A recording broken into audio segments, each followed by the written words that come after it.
Startup space today. I love New York City, so I live in Tampa, Florida. This is my 20th 1 million cup presentation across the country. I love New York City. I feel like in most places you have to put a little effort to get started. Here you just come and stand in the crowd and you just get moved along. Love the energy. So happy to be in front of you today. I'm going to talk to you about Startup Space. Startup Space came about because in my first business in 2008, I struggled to find help that I needed to be successful. So I had just graduated from college. I was this bright-eyed kid, want to go change the world. I'm sure if you're an entrepreneur in the room, you get that. You've been through that, right? You feel like you want to make a difference. But what I realized is that very soon I hit a roadblock. I had a manufacturing business. We did really well. We were selling our products up and down the East Coast, but I just couldn't scale the business. And if you have a business for 4+ years that you haven't made a profit, the IRS calls it a hobby. And at that point, you might have to shut your business down, right? So it was not from the lack of want or the passion. I had all those things, but I just couldn't find access to local resources, right? So I quit my job, I closed the business, I went to work for Nielsen, a market research company, did really well in 6 years, went from an analyst to a vice president, led innovation globally for them. And I said, I got to go back and fix that problem. I got to go back and find a way to help startups get access to their local community, right? And if you think about it, in the Rust Belt or in the Midwest or places where there are even fewer resources, or if you're a minority, or if you have, a way in which you want to start a business but you don't have a community around you, it's even harder, right? So I said, I have to go back and fix this. So we came up with this platform I quit my job in June, we launched this in July, we started making money in November. So in about 7 months, we have launched this platform where we bring startups together and help them get access to their local community. That's really it. It's giving startups a safe place to come and get help. It's absolutely free. And people ask us, how are you going to bring the rest of the community together? What we found is if you bring the startups together, people will come around them. Right? The service providers, the investors, the mentors. If you can put startups together in one place, everybody else comes and bands around the startup, right? Think about all of you here today. You're here to help a fellow entrepreneur, right? This is that ecosystem I'm talking about. But once I leave here today, I might not have access to any one of you. So I wanted to have a way to have a 24/7 online access to local communities where the businesses get started up. So I'm going to talk a little bit about what this product looks like. 100% free. I would love for you guys to download the app. We're a 7-month-old company. Break it.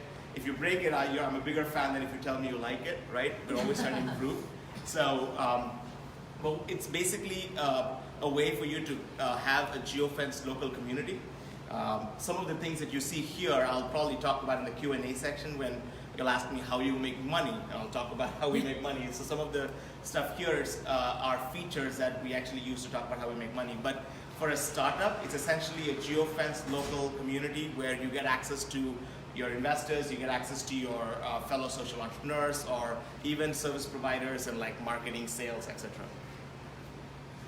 This is what the app looks like. It's live in the App Store, Google Play Store. We have about 20 startups who join our platform every single day.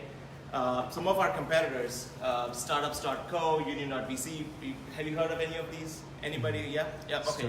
So very traditional, none of them have an app, they're all web-based, and really most of them are focused either at investors or at universities. Our current business model, we're looking to hit $100,000 in the first 12 months of being in business, and we're looking to grow at about 1,000 startups a month. We're right now somewhere around 700 startups a month. We feel like as we gain more traction, the trajectory will be a little bit more exponential. Our team, I have Joy here with me today. So, all of you please stop and say hi to Joy. She lives in Winston-Salem. Our team really was a group of fellow entrepreneurs who heard a pitch like this and came and said, I love what you're doing. Can I be a part of your mission? Yeah. Right? So Joy, I met her at CES in Las Vegas. Almost every single one of them, when I gave a presentation or I talked about my passion, and they said, hey, can we be part of your team? So testimonials and some of the feedback from our existing users today.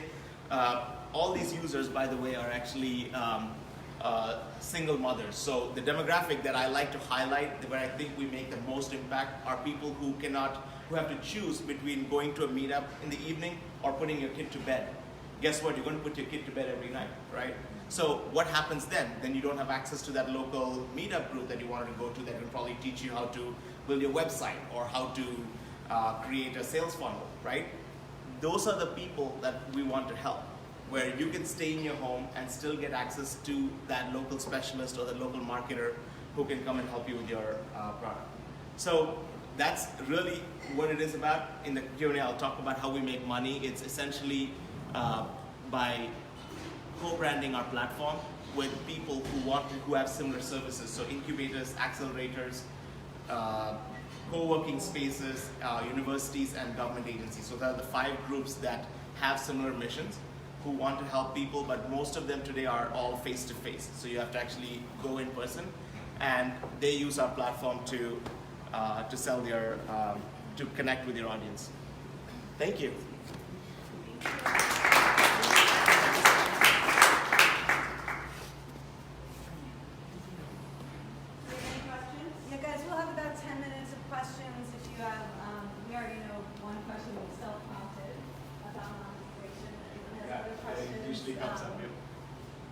When you say that you focus on your demographics, how did you learn about that? I don't know, did you find like a niche? How did you strive to get to that place? Yeah, so, well, for us, how is it startups or women? Like which? Women. So we early on, like some of the feedback we got early on was from them, and that's when we started honing in on the fact that maybe there is a niche that really needs it more than others. So for example, this person, Crystal, she is, I think she's based out of like Atlanta, and she's trying to create an AR, augmented reality product. And so she came to us early on and said, hey, I'm trying to create an AR product. Should I go buy the hardware? And we said, no. Like one of the experts on the app said, no, don't do that. Apple already has an AR for developers toolkit. Just go build a prototype there and show what your unique value is, right? So you don't go incur all these costs. And so she came back and said, thank you so much. I feel so much more relieved having talked to somebody about this. I didn't know who to turn to.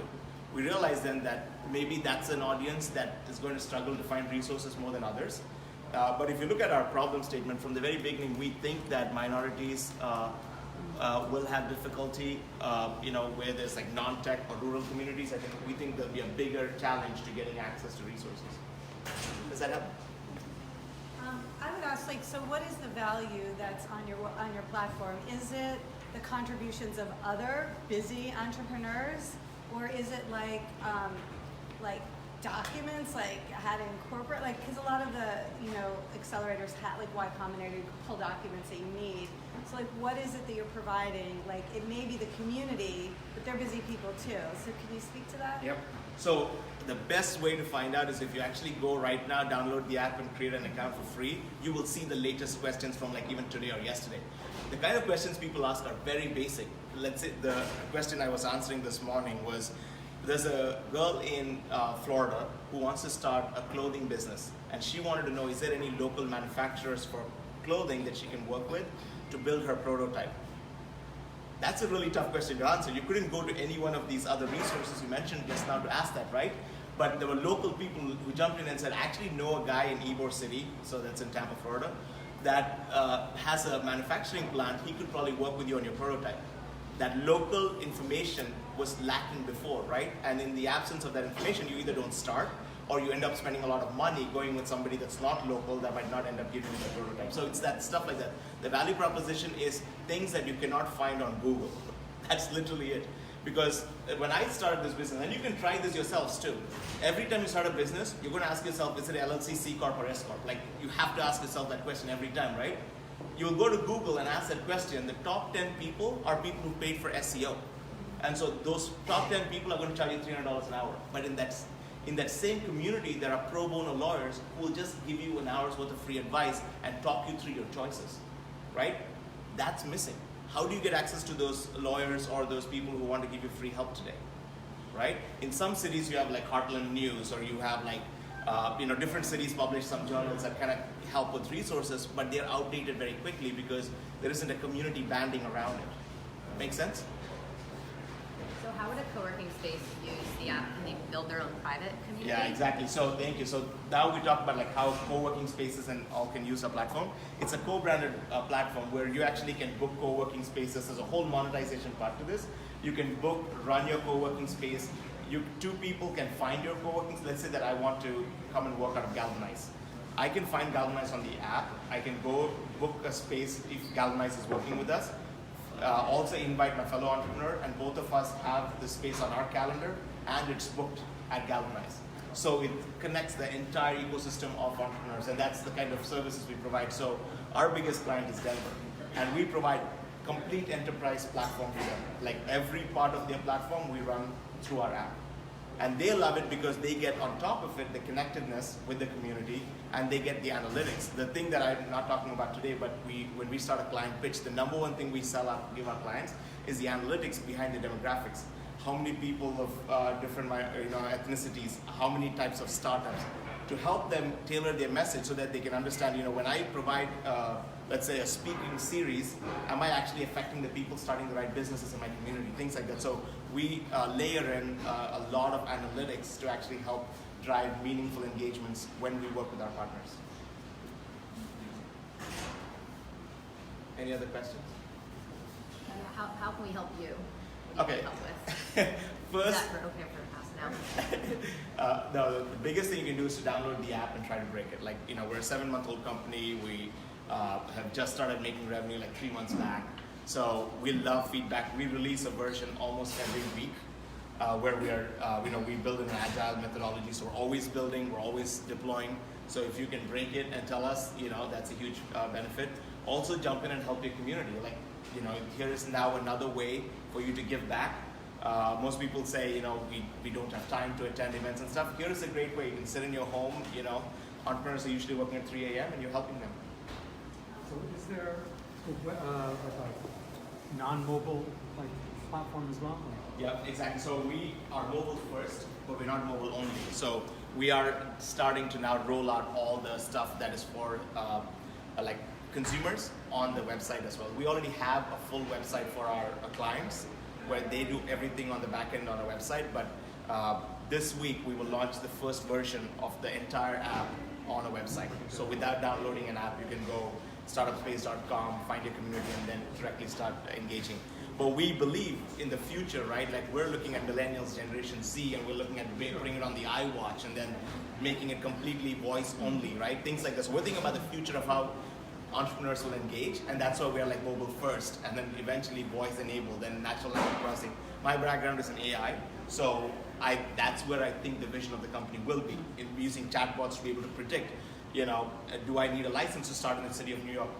It'd be great for somebody to help you, but also that information is available. If I can get a chatbot to jump in and say, hey, yep, you need this license, I've sped up the cycle time of going from a milestone to a milestone for a startup. I would just ask, for any co-working space or an accelerator or what have you that you've spoken with that said no thanks, why might they have said no thanks now? Is it no thanks now, call me when you're bigger, or would there be something else? Exactly. I think, and I talked with Joy last night too, I think the biggest thing is credibility, right? Like, I've not been like, I don't own a co-working space. I'm not an incubator.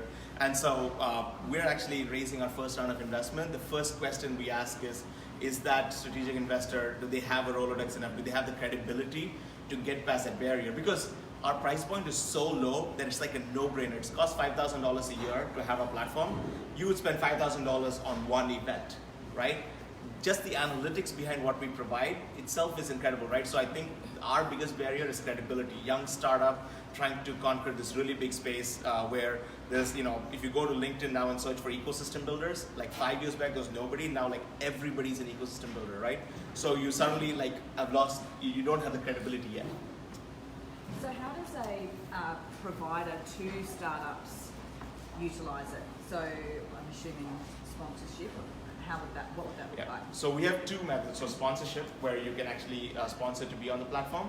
But we have a whole breadth of people. We also have like nonprofits and other small businesses who don't want to do this themselves, don't want to build an app. An app costs between $100,000 and $200,000. So we have some nonprofits who literally use our app as their app because it's co-branded.